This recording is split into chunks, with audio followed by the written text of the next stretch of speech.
Well, call it the curse of the rebels. So many of our alumni have been banned from things, even jailed. Lauren Southern banned from the United Kingdom. Faith Goldie attacked from Antifa, kicked off of PayPal.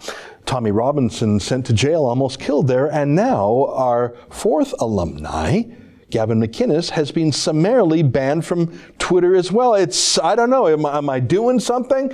Joining me now via Skype is our friend, Gavin McInnes, from his command post at CRTV. Gavin, nice to see you again. I'm surprised you're not in jail, given what's happened to the rest of our alumni. So there's a lesson there. You leave the rebel, bad things happen to you.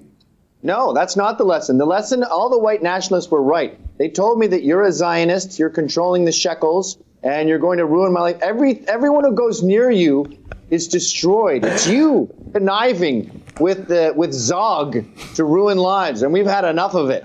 We're joking around, a little bit of fun banter, but actually, I'm in good spirits because it's always great to see you, and you're one of my favorite people. But actually, I'm not in a happy mood at all because you. I mean, in the same week they banned Alex Jones of InfoWars, and they're banning and banning and banning. They just deleted. How many followers did you have on Twitter? Hundreds of thousands, and they just deleted you. 261,000. How much? 261,000. 261,000. And what was the reason they gave? They weren't. They were totally ambiguous. In fact, the form they gave me, the email they gave me had no warnings, and it just said, you have been permanently suspended for, and then there's just a blank area. And then below that it says, if you try to start a new account, it'll be banned. But CRTV's lawyers, I think, spoke to Twitter's, and they said it's for condoning violence. And condoning violence to them is to be happy about defending yourself. It goes back to Rufio Panman, that's what we call him, in Portland. After being attacked by a mob and whipped with a baton, he knocked the guy out and knocked a few other people out who were armed and attacking him and trying to kill him.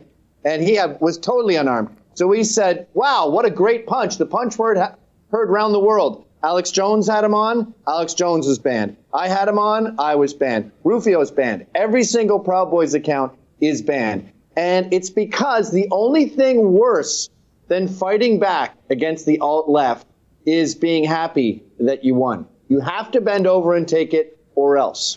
So what you're saying is because you said you were pleased with someone who was attacked by the alt-left fighting back, you didn't punch anybody, you didn't call for any violence. The fact that someone defended themselves and won, that was enough for a mass blackout on your part. By the way, I know that Hamas has a Twitter, and the Muslim Brotherhood, the Ikhwan, they have Twitter feeds they have for years. Antifa has Twitter, and their business is violence. I guess you're worse than Hamas or Antifa, Gavin.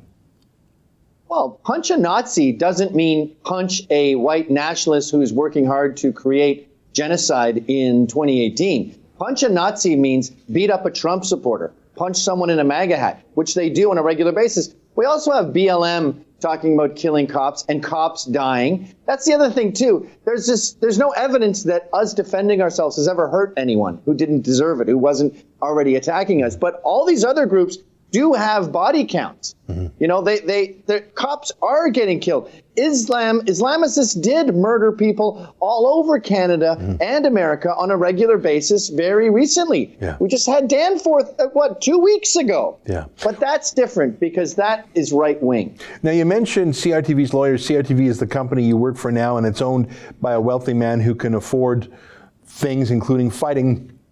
What about the prospects of you guys making a stand, even if it were doomed in the end, to fight back like, say, James Damore, that Google engineer who was sacked because he wrote a memo in good faith about gender diversity, was fired. He's suing Google. And even if he doesn't win at the end, he's smoking out so many amazing internal documents. My thinking is, even if the Twitter terms of service, that's the contract with users like you and me, even if at the end of the day, Twitter wins and a court says, well, they weren't very nice about it, but they have the right to block anyone from their company, the process of smoking out their internal decisions and seeing who put them up to it. Let me throw you one more anecdote before you answer. There's a Muslim liberal from London named Majid Nawaz, a progressive Muslim, who the SPLC, the Southern Poverty Law Center, accused him of terrible things. He sued them. They settled for $3 million without even a trial, in my view, because they were terrified of all their internal processes coming to light. So would you consider suing Twitter even just for the documentary disclosure aspect? Absolutely. And one thing about that Muslim case, he was in Britain, and they have much better laws there when it comes to defamation.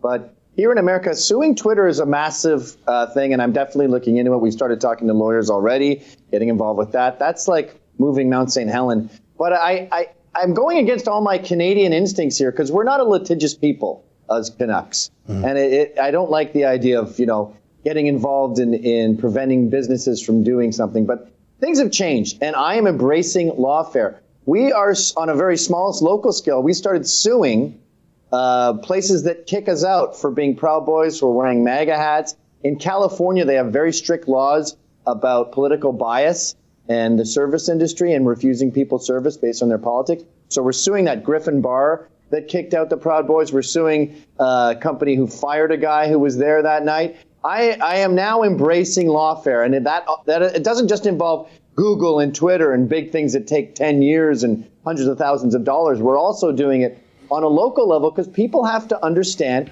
we're done with being victims. We're, as Tommy Robinson says, we're targets, not victims. And it's time to fight back. Did you know at the Griffin, that bar, they had a fundraiser the next day for the SPLC. The SPLC on their own site candidly admits they have $430 million in the bank.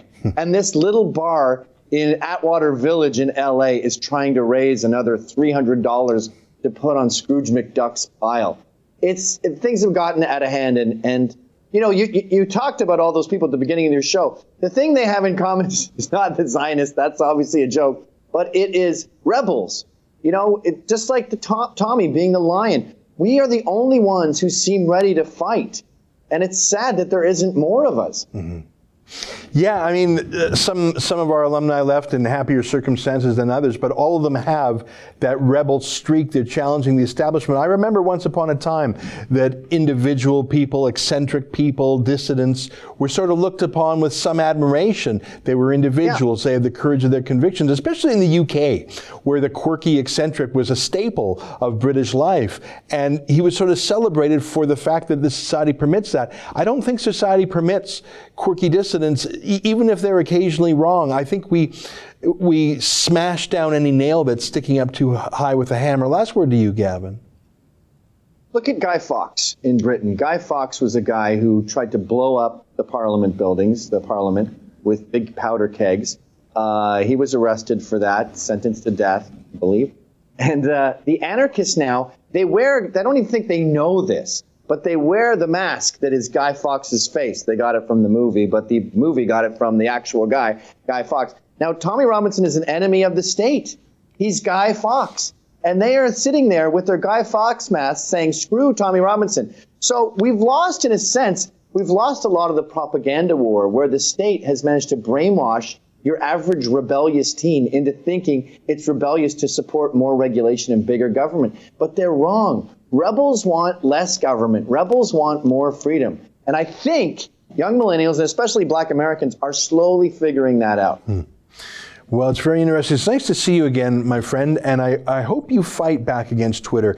Even if you eventually lose the lawsuit, the public good that will come from airing this issue, especially the high-handed way in which they made the decision, to find out who is feeding them gossip and rumor and slander behind the scenes would expose so many other censorships. And by the way, they've gone after all our alumni that I've listed. I think it's only a matter of time before they come to us, the mothership, too. It wouldn't surprise me one bit. Without a doubt. Yeah. And then liberals are next. They have to understand here that the way that fascism works is it starts first like they came from Milo and I didn't speak up, and it keeps going and going until they are on the chopping block. The irony of all this is we're trying to create a world where they are safer. Yeah. All right, there you have it. Gavin McInnes, now the host of Get Off My Lawn at CRTV.com. Nice to see you again. Thanks for joining your old buddies here at The Rebel. Cheers, Ezra.